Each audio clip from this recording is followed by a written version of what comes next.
একদা হজরত হাজরা আলাইহিসসালাম তার মায়ের সাথে মিশরের টানানগরীতে একটি মেলায় গেলেন।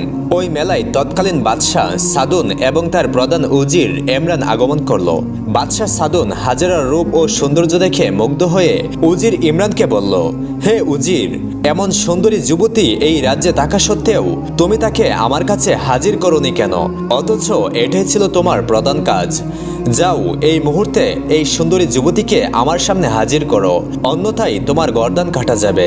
বাদশার আদেশে তখন উজির তার কয়েকজন সৈন্যকে সাথে নিয়ে হাজারাকে খুঁজতে বেরিয়ে গেল। এদিকে হাজারা এবং তার মা বিষয়টি বুঝতে পেরে মেলার এক পাশ দিয়ে বেরিয়ে বাড়ির দিকে ছুটে চলল। উজির এমরান সব অলিগলি খুঁজিয়াও হাজারাকে না পেয়ে ভয়ে অস্থির হয়ে গেল। অবশেষে ফিরে গিয়ে বাদশার কাছে ক্ষমা চেয়ে বলল, জাহাপনা, যেভাবে হোক ওই সুন্দরীকে আমি আপনার সামনে হাজির করবই। আজকের মতো আমার প্রাণ ভিক্ষা দিন, আমাকে একবার সুযোগ দিন। তখন বাদশাহ বলল, 7 দিনের মধ্যে যদি ওই সুন্দরী যুবতীকে আমার সামনে হাজির করতে ব্যর্থ হও, তাহলে তোমাকে মাটিতে গেড়ে পাথরের আঘাতে হত্যা করা হবে। এদিকে হাজেরা এবং তার মা তাদের ঘরে গিয়ে প্রবেশ করলেন। তখন হাজেরা কান্না বিজড়িত কণ্ঠে বললেন, আম্মাজান, আমার মনে হয় আমার জন্য এই ঘরে আর এক মুহূর্ত থাকা উচিত হবে না। বাদশার লোকজন হয়তো এক্ষুনি এখানে এসে পৌঁছে যাবে, তাই আমি এই রাতের অন্ধকারেই কোনো গভীর জঙ্গলে চলে যেতে চাই। আপনি আমার জন্য দোয়া করুন যেন আল্লাহ তাআলা আমার ইজ্জত রক্ষা করেন। মাতা কলিজার টুকরা হাজারাকে কেঁদে কেঁদে বললেন, তোমাকে একা যেতে দিব না, তোমার সাথে আমিও যাব। তখন হাজারা বলল, মা, আমাকে বনে বনে দৌড়ে পালাতে হবে, আপনি দুর্বল শরীর নিয়ে দৌড়ে পালাতে পারবেন না, সুতরাং আমাকে আপনি বিদায় দিন, আমি সুযোগ পেলে এসে আপনাকে দেখে যাব। অতঃপর হাজেরা অত্যাচারী বাদশাহ সাদুনের ভয়ে রাতের বেলা নিজ গৃহ ত্যাগ করে গভীর জঙ্গলের পথে চলতে লাগলেন। কষ্টে তার বুক ফেটে যাচ্ছিল। এদিকে তার মা 2 রাকাত নামাজ পড়ে 2 হাত তুলে হাজেরার জন্য দোয়া করতেছিলেন। ইতিমধ্যে 3-4 জন লোক এসে উপস্থিত হলো এবং বাহির থেকে বলতে লাগলো, এই সুন্দরী হাজেরা, ঘরের বাইরে বেরিয়ে আসো, আমরা বাদশার হুকুমে এসেছি, তোমাকে এখনই বাদশার দরবারে হাজির করতে হবে। অতঃপর সাড়া না পেয়ে তারা হঠাৎ করে ঘরের মধ্যে প্রবেশ করে বৃদ্ধাকে ধমক দিয়ে বলল, হাজেরা, তোমার কি হয়? সে এখন কোথায় আছে? তাকে বের করে দাও। তিনি বললেন, আমি হাজেরার মা, আমি জানি না হাজেরা এখন কোথায় আছে। তখন ইমরানের এক সঙ্গী বলল, তাকে উত্তম মাধ্যম দিলেই সব সত্য কথা বেরিয়ে আসবে। এই বলে চাবুক দিয়ে বৃদ্ধাকে আঘাত করতে লাগলো। তার শরীর ফেটে রক্ত পড়তে লাগলো। অতঃপর তাকে বাদশার কাছে নিয়ে গেল। বাদশাহ যখন শুনতে পেল যে হাজারার কোনো সন্ধান পাওয়া যায়নি, তখন সে আদেশ দিল, এই বৃদ্ধাকে কারাগারে বন্দী করে তার পানাহার বন্ধ করে দাও।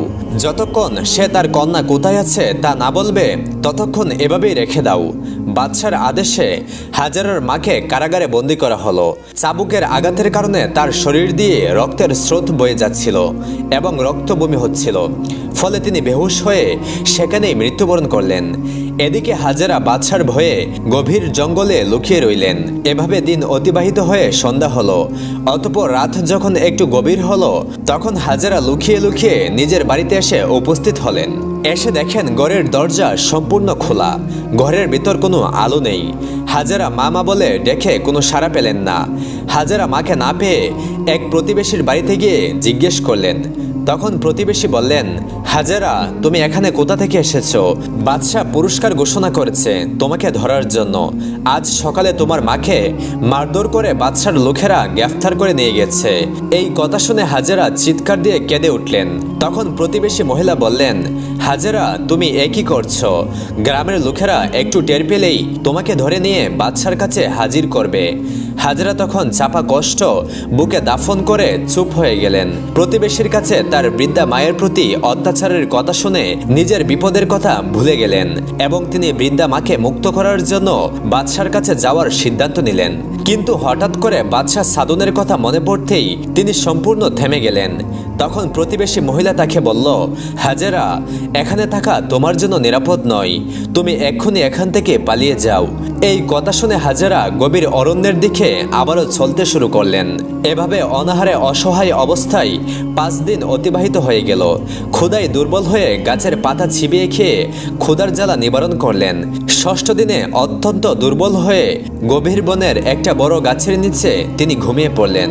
অতঃপর লোকজনের চিল্লাচিল্লি শুনে হাজেরার ঘুম ভেঙে গেল। আসলে বাদশার সৈন্যদের ছোটাছুটির কারণে বনের মধ্যে হইচই পড়ে গেল। পরিস্থিতি বুঝতে পেরে হাজেরার ভিতরে আর পানি নেই। এমন সময় এক পাষণ্ড তার কাছে চলে আসে এবং চিৎকার করে বলে, এই তো হাজেরা। ফলে মুহূর্তের মধ্যে অন্যরাও সেখানে এসে উপস্থিত হয়। হাজেরার অবস্থা দেখে তারা বিকটভাবে হাসতে লাগলো। হাজেরা তখন ভয়ে বেকুল হয়ে দোয়া করলেন, হে আল্লাহ, হে দয়াময় প্রভু, তোমার এই দাসীর প্রতি নির্দয় হয়েও না। তুমি তো এই দাসীকে এত রূপ লাবণ্য সৌন্দর্য দান করেছ, আমাকে কলঙ্কিত করো না প্রভু। হাজেরার দোয়া আল্লাহ তাআলার দরবারে কবুল হয়ে গেল। অতঃপর ইমরান যখন হাজেরাকে বন্দী করার জন্য লোকেদেরকে নিয়ে এগিয়ে যেতে চাইল, তখন সকলের পা মাটির সঙ্গে আটকে গেল। ফলে হাজেরা সেখান থেকে চলে গেলেন। কিছুক্ষণের মধ্যেই তারা চলার শক্তি ফিরে পেল। তাই তারা হাজেরার পিছু পিছু চলতে লাগলো। হাজেরা জঙ্গল পেরিয়ে নীল নদের তীরে গিয়ে নদীতে ঝাঁপিয়ে পড়লেন। অতঃপর নীল নদের বিরাট এক ঢেউ এসে হাজেরাকে ভাসিয়ে নিয়ে গেল মাঝ নদীতে। ইমরান দলবল নিয়ে নদীর তীরে এসে দেখলো হাজেরা মাঝ নদীতে ঢেউয়ের মধ্যে হাবুডুবু কাটছে। তখন ইমরান বলল, তোমরা নদীতে ঝাঁপিয়ে পড়ো। তোমরা কি কাপুরুষ নাকি যে নদীর ঢেউ দেখে ভয় পাচ্ছ? হাজেরা একটি নারী হয়ে নদীতে ঝাঁপিয়ে পড়তে পারলো, আর তোমরা পুরুষ হয়েও সাহস পাচ্ছ না? এই মেয়েটিকে যদি ধরে নিয়ে না যেতে পারি তাহলে আমার গর্দান কাটা যাবে। তখন সৈন্যরা বলল, যে নারীর কাছে যেতে চাইলে পা অচল হয়ে যায়, যে নারী ভয়ঙ্কর ঢেউয়ের মধ্যে ঝাঁপিয়ে পড়তে পেরেছে, সেই নারী সাধারণ কোনো মানুষ নয়। এই বলে তারা সবাই চলে গেল। এবার ইমরান নদীর তীর দিয়ে একা একাই ছুটে চলল। কিছুদূর গিয়ে দেখতে পেল দুজন জেলে জ্ঞানহারা হাজেরাকে নিয়ে নদীর তীরে এসেছে। ইমরান তাদেরকে বলল, এই মেয়েটিকে বাদশার কাছে পৌঁছানোর আদেশ রয়েছে, তাই আমি যা বলি তোমরা তাই করবে। অতঃপর ইমরান জেলেদেরকে দিয়ে একটা পালকির ব্যবস্থা করে হাজেরাকে নিয়ে বাদশার কাছে রওনা হলো। অতঃপর বাদশাহ সাদুনের বিশেষ কারাগারে বেহুশ অবস্থায় হাজেরাকে রাখা হলো। সেখানে অতি সুন্দর বালাখানা, সোনার কাঠ পালং, মণিমুক্তার জারবাতি। সেখানকার প্রহরী সবাই নারী, কোনো পুরুষ সেখানে প্রবেশ করার সাহস পায় না, কারণ বাদশাহ সাদুন সুন্দরী যুবতীদেরকে সেখানে নিয়ে কামল আলসা পূর্ণ করে। হঠাৎ হাজেরার জ্ঞান ফিরে এলো। তিনি বললেন, আমি এখানে কেন? তখন একজন প্রহরী নারী এগিয়ে এসে বলল, মা, তোমার জন্য এই বালাখানা সাজানো হয়েছে, তুমি এখানে আরামে থাকবে। তখন হাজেরা বললেন, এটা কি বাদশাহ সাদুনের বালাখানা? সে বলল, জি হ্যাঁ, বাদশার আদেশেই তোমাকে এখানে আনা হয়েছে। আমরা সব দাসীরা তোমার সেবা যত্নে নিয়োজিত থাকব। তখন হাজেরা বললেন, আমাকে এখানে কেন আনা হয়েছে তা তো তোমরা নিশ্চয়ই জানো। দয়া করে আমাকে তোমরা এই বিপদ থেকে রক্ষা করো। তখন সে বলল, মা, আমরা তো বাদশার হুকুমের দাসী, আমাদের কিছুই করার নেই। হাজেরা কান্নাজড়িত কণ্ঠে বললেন, আর কিছু যদি নাই পারো তাহলে অন্তত আমাকে হত্যা করে ফেলো। ইতিমধ্যে একজন দাসী তার জন্য খাবার নিয়ে আসলো, কিন্তু তিনি খেলেন না। 2 চোখের অশ্রুতে বাসতে লাগলেন এবং বললেন, তোমরা কি বলতে পারো 1 সপ্তাহ আগে বাদশার লোকেরা আমার মাকে ধরে নিয়ে এসেছিল, তিনি এখন কোথায় আছেন, কেমন আছেন?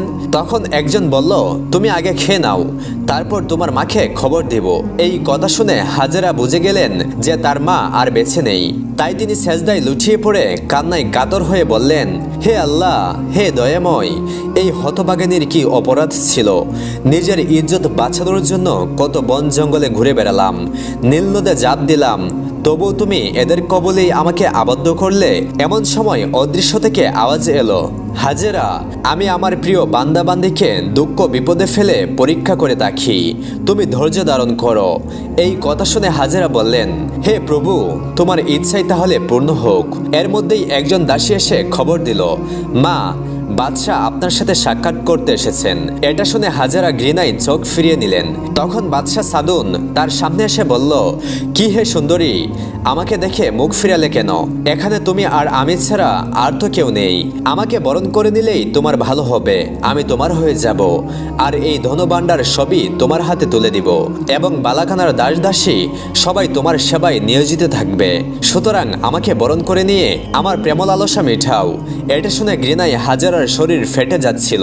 তিনি একদম চুপচাপ রইলেন। সাদুন তাকে নীরব দেখে রাগ হয়ে বলল, এই সুন্দরী, তুমি আমাকে দুর্বল ভেবো না।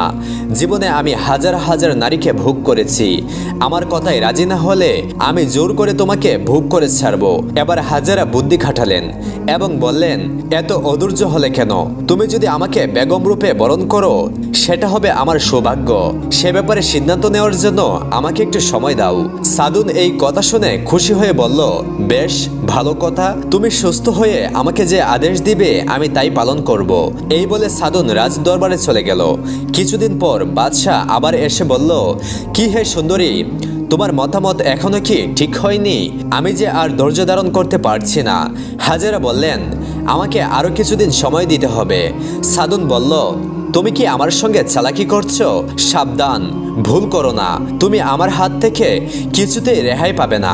আমি আর 3 দিন সময় দিচ্ছি, এরপর তুমি রাজি না হলে আমি জোর করে তোমাকে ভোগ করব। এই কথা বলে বাদশাহ সাদুন সেখান থেকে চলে গেল। বিবি হাজরা আল্লাহ তাআলার দরবারে কেঁদে কেঁদে প্রার্থনা করতে লাগলেন, হে দয়াময় প্রভু, আমার দেহ, মন, মান, ইজ্জত সব তোমার হাতে ছেড়ে দিলাম, তুমি আমাকে হেফাজত করো। 3 দিন পর বাদশাহ মদ পান করে হাজরার নিকট গিয়ে তাকে ধরার জন্য হাত বাড়ালো। হাজরা চিৎকার করে বলে উঠেন, হে প্রভু, আমাকে রক্ষা করো। এই বলে হাজরা কক্ষের এক কোণে ঝাঁপিয়ে পড়লেন। ফলে অল্পের জন্য বাদশাহ তাকে ধরতে পারল না। এরই মধ্যে বাদশাহ সাদুনের 2 চোখের ভিতরে ভীষণ যন্ত্রণা শুরু হলো। এমনকি অল্প সময়ের মধ্যেই সে অন্ধ হয়ে গেল। তার চিৎকার শুনে সবাই তাকে দরাদরি করে প্রধান বেগমের কক্ষে নিয়ে গেল, কিন্তু কোনো লাভ হয়নি। তার 2 চক্ষু একেবারেই অন্ধ হয়ে গেল। ফলে বিবি হাজরা তার হাত থেকে রক্ষা পেয়ে গেল। কিছুদিন অতিবাহিত হওয়ার পর একদিন বাদশাহ হাজারার কাছে এসে কাকুতি মিনতি করে বলল, হে পূর্ণবর্তী রমণী, তোমার সঙ্গে আমি যে অন্যায় আচরণ করেছি সেজন্য আমাকে ক্ষমা করে দাও, আর আমার জন্য আল্লাহর কাছে দোয়া করো, তিনি যেন আমার চোখের আলো ফিরিয়ে দেন।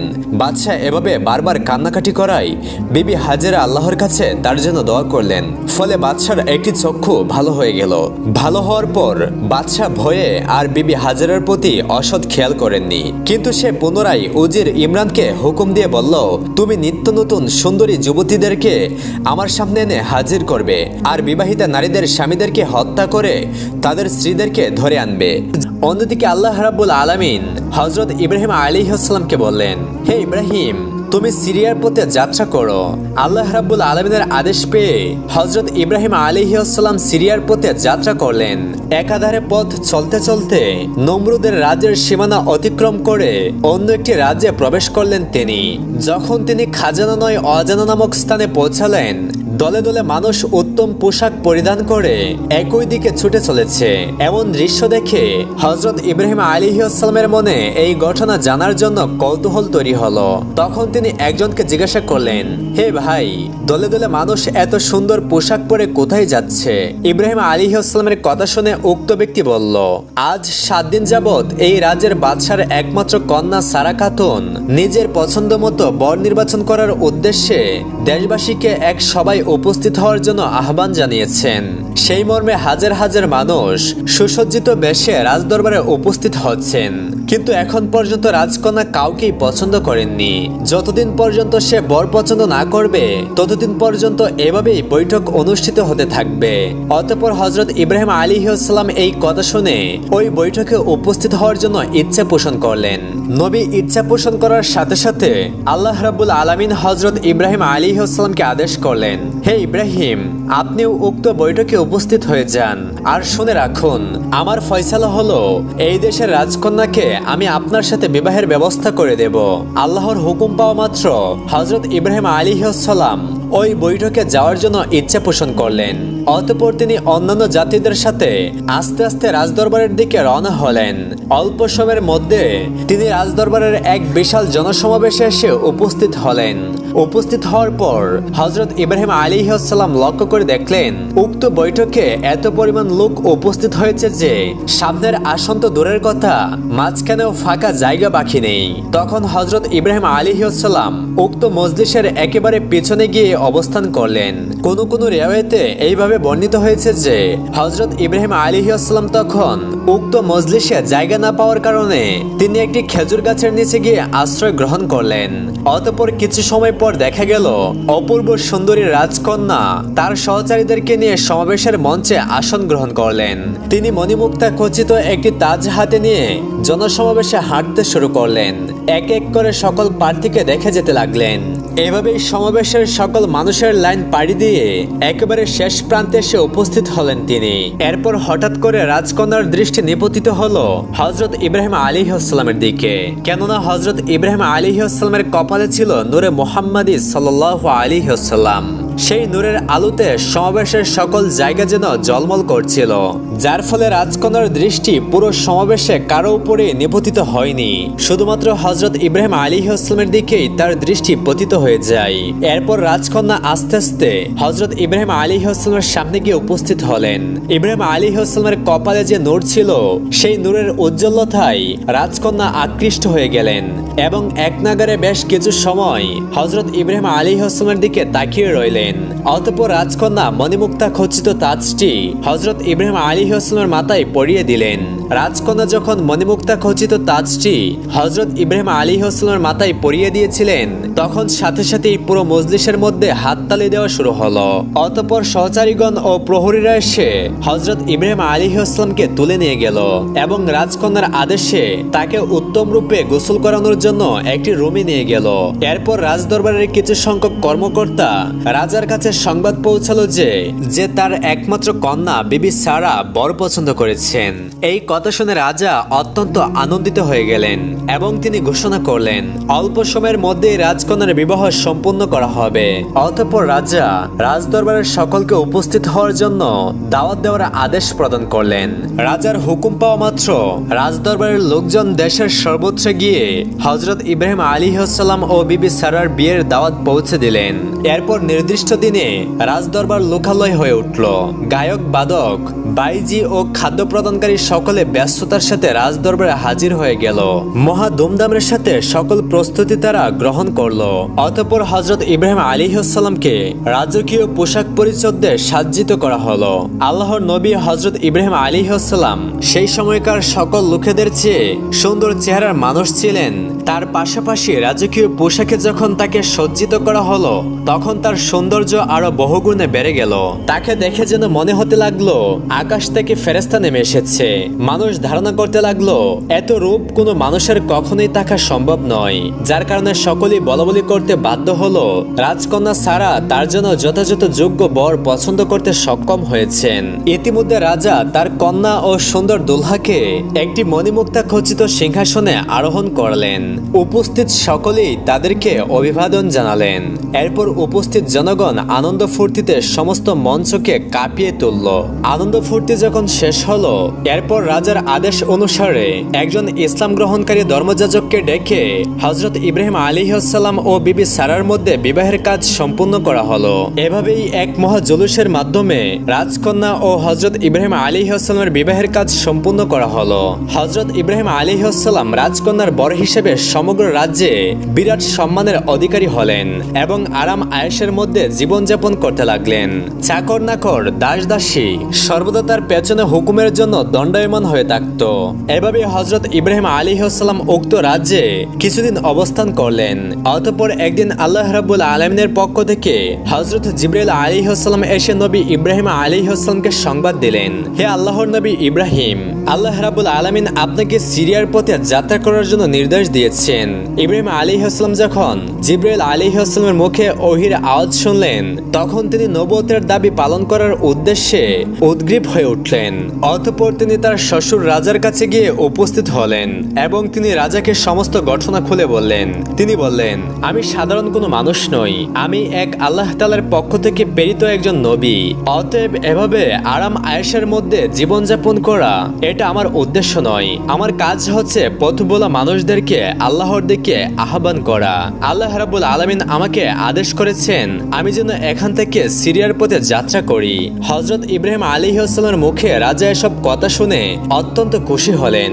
রাজার অনুমতি লাভের পরে হযরত ইব্রাহিম আলাইহিস সালাম নিজ স্ত্রী ও দুইজন প্রহরী নিয়ে সিরিয়ার পথে যাত্রা করলেন। গ্রামের পর গ্রাম, লোকালয়ের পর লোকালয় অতিক্রম করে আস্তে আস্তে সিরিয়ার পথে যাত্রা করছিলেন। অতঃপর একদিন এক রাত পরে যখন তারা মিশরের সীমানায় গিয়ে পৌঁছালেন, তখন তাদের সাথে গতিপথের লোকেদের সাক্ষাৎ হলো। তারা হযরত ইব্রাহিম আলাইহিস সালামের পরিচয় ও গন্তব্য সম্পর্কে অবগত হওয়ার পরে বলে উঠল, মিশরের রাজা চরিত্রহীন এবং কামুক শ্রেণীর একজন মানুষ। তার পাশাপাশি সে অত্যন্ত জালিম। সে সকল রাস্তায় স্থানে স্থানে লোক মোতায়েন করে রেখেছে। কোনো মানুষ ধন সম্পদ নিয়ে সে রাস্তায় যাতায়াত করলে জোর করে সেটা ছিনিয়ে নিয়ে যায় এবং সুন্দরী রমণী দেখলে তাকে অপহরণ করে নেয় এবং তাকে রাজার উপভোগের জন্য বহিরাঙ্গনায় নিয়ে যেতে বাধ্য করা হয়। অতএব আপনারা আপনাদের গন্তব্যকে পরিবর্তন করুন এবং মিশরে প্রবেশ না করে অন্য পথের দিকে যান। হযরত ইব্রাহিম আলাইহিস সালাম লোকগুলোর কথা শুনে খুবই চিন্তিত হয়ে পড়লেন। অতঃপর তিনি আল্লাহর দরবারে ফরিয়াদ জানালেন, হে আমার মাবুদ, আমি এখন কি করব? তখন আল্লাহ সুবহানাহু ওয়া তাআলা হযরত ইব্রাহিম আলাইহিস সালামের নিকট ওহী প্রেরণ করলেন। আল্লাহ সুবহানাহু ওয়া তাআলা বললেন, ওহে ইব্রাহিম, তুমি আমার হুকুমে মিশরের রাস্তা গ্রহণ করো। অতঃপর হযরত ইব্রাহিম আলাইহিস সালাম মিশরের রাস্তায় যাত্রা শুরু করলেন, কেননা সিরিয়ায় পৌঁছানোর জন্য অন্য কোনো রাস্তা তখন ছিল না। সিরিয়া যেতে হলে অবশ্যই মিশরের উপর দিয়ে যেতে হতো। হযরত ইব্রাহিম আলাইহিস সালাম আল্লাহ তাআলার পক্ষ থেকে আদেশ পাওয়ার পর মিশরের পথে রওনা দিলেন। কিছুক্ষণ পথ অতিক্রম করার পরে হযরত ইব্রাহিম আলাইহিস সালাম একটি কৌশল অবলম্বন করলেন। তিনি যেহেতু জানতে পারলেন যে মিশরের রাজা অত্যন্ত দুশ্চরিত্রবান এবং মিশরের লোকজন খুবই লুটতরাজ, এই কথা শুনে তিনি তার স্ত্রীকে নিয়ে চিন্তিত হয়ে পড়লেন, কারণ বাদশার সৈন্যরা দেখে ফেললে মহা বিপদ হয়ে যাবে। অবশেষে ইব্রাহিম আলাইহিস সালাম একটি সিন্ধুকে বিবি সারাকে প্রবেশ করিয়ে সিন্ধুকটি উটের পিঠে বসিয়ে চলতে লাগলেন। অতঃপর রাস্তায় বাদশার প্রহরীরা ইব্রাহিম আলাইহিস সালামের গতিরোধ করে বলল, তুমি তোমার সিন্দুক খোলো। ইব্রাহিম আলাইহিস সালাম বললেন, সিন্দুকটি খুলতে আমার অসুবিধা রয়েছে, তোমরা এর ওজন পরিমাপ করো, ওজন অনুসারে আমি টাকা দিয়ে দেব। কিন্তু প্রহরীরা এই প্রস্তাব মানতে নারাজ। তারা কথার কাটাকাটি করে নিজেরাই সিন্দুকের ডালা খুলে আশ্চর্য হয়ে গেল। তারা দেখলো এক পরমাণু সুন্দরী যুবতী। তখন ইব্রাহিম আলাইহিস সালাম আল্লাহ তাআলার দরবারে বললেন, হে আল্লাহ, তুমি আমার স্ত্রী সারার মান ইজ্জত হেফাজত করো আর বাদশাহ সাদুনকে তুমি হেদায়েত করো। অতঃপর প্রহরীগণ তাদেরকে নিয়ে রাজদরবারে হাজির হলো। বাদশাহ ইব্রাহিম আলাইহিস সালামকে জিজ্ঞেস করলো, এই সুন্দরী তোমার কি হয়? ইব্রাহিম আলাইহিস সালাম বললেন, সে আমার ছোট বোন, কারণ স্বামীর পরিচয় দিলে তাকে হত্যা করা হতো, তাই তাওরিয়া করে বোন বললেন। যাই হোক, এটা শুনে বাদশাহ বলল, তোমার বোনকে আমার নিকট সুপুর্দ করো। তা শুনে ইব্রাহিম আলাইহিস সালাম বললেন, সে সাবালিকা মেয়ে, সে নিজের মালিক নিজেই, সুতরাং তার কাছে জিজ্ঞেস করো। বাদশাহ সাদুন তখন কোতোয়ালকে আদেশ করলো, এই পুরুষটাকে কারাগারে বন্দী করে রাখো আর মহিলাটাকে আমার ক্রমোদ্গরে রেখে দাও। অতঃপর নির্দেশ মোতাবেক তাই করা হলো। কিছুক্ষণ পর সাদুন বাদশাহ বিবি সারার নিকট এসে বলল, হে সুন্দরী, তুমি কি আমার প্রস্তাবে রাজি আছো? তখন বিবি সারা আলাইহিস সালাম কোনো জবাব না দিয়ে এক মনে আল্লাহ তাআলার জিকির করতে লাগলেন। সাদুন পুনরায় বলল, তুমি উত্তর দাও আর নাই দাও, তাতে আমার কিছুই যায় আসে না, আমি তোমাকে ভোগ করেই ছাড়বো। এইবার সারা আলাইহিস সালাম বললেন, তুমি কার সঙ্গে কি বলছো? তোমার কি আল্লাহর ভয় নেই? সাদুন অট্ট হাসি হেসে বলল, আমি কাউকে ভয় করি না। এই কথা বলে সে সারা বিবির দিকে এগিয়ে চলল, কিন্তু একই পা দুটি আর নাড়াতে পারছে না, মাটির সঙ্গে যেন আটকে গিয়েছে। তখন বাদশাহ চিৎকার দিয়ে বলল, তুমি আমাকে জাদু করেছ, তোমার চালাকির ফল দেখাচ্ছি।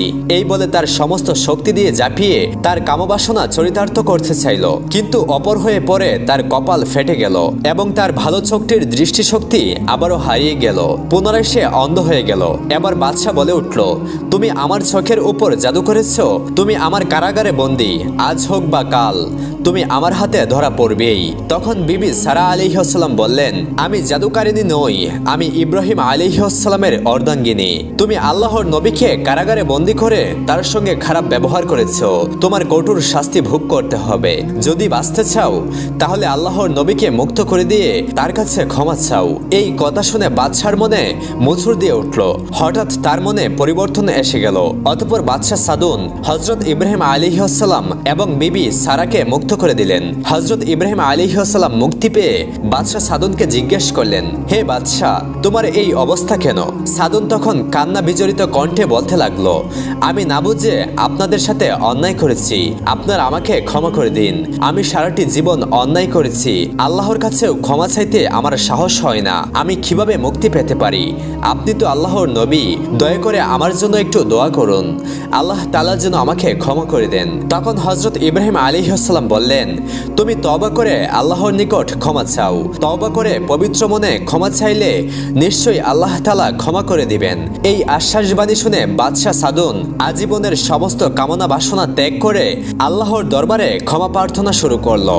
তার চোখ বেয়ে অশ্রু দ্বারা প্রবাহিত হতে লাগলো। ফলে তার দৃষ্টিশক্তি এবং চলন শক্তি আবার ফিরে পেল। তখন সে বলল, হে আল্লাহর নবী, আপনি আমাকে আপনার ধর্মে প্রবেশ করান। বাদশাহ সাদুন ইব্রাহিম আলাইহিসসালামের সত্য ধর্ম গ্রহণ করে বলল, হে নবী, আপনি আমার বাদশাহী এবং ধন সম্পদ সবকিছু নিয়ে নিন। তখন ইব্রাহিম আলাইহিসসালাম বললেন, আমি তোমার বাদশাহী নিতে আসিনি, আল্লাহর দেওয়া দায়িত্ব পালন করতে এসেছি। তুমি তোমার বাদশাহী করতে থাকো এবং ন্যায় বিচার করতে থাকো। বাদশাহ ইব্রাহিম আলাইহিসসালামকে বলল, আপনি আপনার স্ত্রী সহ আমার এই রাজপুরীতে বসবাস করুন। ইব্রাহিম আলাইহিসসালাম বললেন, আল্লাহ তাআলা আমাকে এক জায়গায় বসে আরামের সময় কাটানোর জন্য দুনিয়াতে পাঠাননি, মানুষকে সঠিক পথ দেখানোর জন্য আমাকে পাঠিয়েছেন, তাই এখানে থাকা আমার পক্ষে সম্ভব নয়। এবার বাদশাহ সাদুন ইব্রাহিম আলাইহিসসালামকে বললেন, হুজুর, আমি মিশরের হাজরা নামক এক সুন্দরীকে দেখে তার রূপের নেশায় পাগল হয়ে তাকে ধরে এনে আমার কারাগারে বন্দী করেছিলাম। আমি তাকে ভোগ করার চেষ্টা করতে গিয়ে আমার দৃষ্টিশক্তি হারিয়ে ফেলি। আমি অসংখ্য নারী দেখেছি, কিন্তু মাত্র 2 জন সতী নারী আমাকে মুগ্ধ করেছে। একজন আপনার স্ত্রী বিবি সারা, অপরজন বিবি হাজেরা। বর্তমানে তিনি আমার কারাগারে বন্দী আছেন। তাকে বন্দী রেখে তার মূল্যবান জীবন নষ্ট করার কোনো মানে হয় না। এখন আমি কি করব? কার হাতে তার মতো পবিত্র নারীকে সুপর্দ করব? এখন আপনার মতো মহামানবকে পেয়ে আমি এই সমস্যা থেকে মুক্তি পেতে চাই। আপনি হাজেরার দায়িত্ব গ্রহণ করুন। ইব্রাহিম আলাইহিসসালাম একটি অপরিচিত যুবতীর দায়িত্ব নিতে তেমন আগ্রহী ছিলেন না, তাই তিনি কোনো জবাব দিচ্ছিলেন না। এমন সময় বিবি সারা আলাইহিসসালাম বলে উঠলেন, হাজেরার দায়িত্ব আমি নিজেই নিলাম, তুমি তাকে মুক্ত করে দাও। অতঃপর হযরত ইব্রাহিম আলাইহিসসালাম বিবি সারা এবং হাজেরাকে নিয়ে জেরুজালেমের দিকে রওনা করলেন। প্রিয় বন্ধুগণ, আজকের মতো এই পর্যন্তই। ভিডিওটি ভালো লাগলে লাইক দিন এবং এই ভিডিওর দ্বিতীয় পর্ব দেখতে চাইলে কমেন্ট বক্সে জানিয়ে দিন। আমরা খুব শীঘ্রই এই ভিডিওর দ্বিতীয় পর্ব আপনাদের সামনে উপস্থাপন করব ইনশাআল্লাহ।